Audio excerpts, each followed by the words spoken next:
لو عاوزين تعملوا احلى تشيكن ستريبس في البيت وتكون مقرمشه كده واخده لون ذهبي خطير بالشكل ده، لازم تجربوا الطريقه دي. طريقتها سهله جدا، الفراخ بتبقى كريسبي ومقرمشه من بره ومن جوه بتبقى طريه وطعمها تحفه. اول حاجه في التتبيله بضيف كوبايه كبيره من الميه وعليها التوابل، معلقه صغيره من الملح والفلفل الاسود والبابريكا والثوم وبصل بودر ومكعب من المرقه، ربع معلقه صغيره من الجنزبيل البودر، نص معلقه صغيره من الكاري، وعصير ليمونه كامله. بقلب التتبيله دي مع بعض كويس جدا، وبعد كده عندي صدور فراخ متقطعه بالحجم والشكل ده بضيفها في التتبيله وبقلبهم مع بعض، وبعد كده بغطيها وبدخلها التلاجة ليله كامله او اقل حاجه 4 ساعات.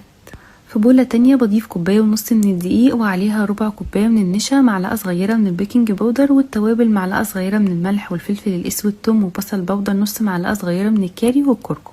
واضيف التوابل على الدقيق وبقلبهم كويس جدا مع بعض، وبعد كده باخد نص الكمية دي وبضيفها في بولة تانية، وتدريجي بضيف عليها مية، بضيف شوية واقلب لحد ما اوصل لقوام متوسط، مش قوام خفيف ولا تقيل. بعد كده بجيب الفراخ وبطلعها من التتبيله وبضيفها الاول في الخليط السائل وبقلبهم كده كويس مع بعض، وبعد كده بضيفها في خليط الدقيق وبقلبها كويس جدا لحد ما يبقى ده شكلها. بخلص كل الكميه بالشكل ده. بعد كده بحمرها في زيت يكون سخن وغزير، الاول تكون النار عاليه، وبعد كده بخلي النار متوسطه وبقلب فيها لحد ما الفراخ كده تستوي وتاخد لون ذهبي بالشكل ده. الفراخ بتطلع خطيره، بتبقى مقرمشه كده وكريسبي من بره ومن جوه بتبقى طريه وطعمها تحفه. لازم تجربوا الطريقه دي عشان سهله والفراخ بتطلع طعمها خطير. جربوها وبألف هنا.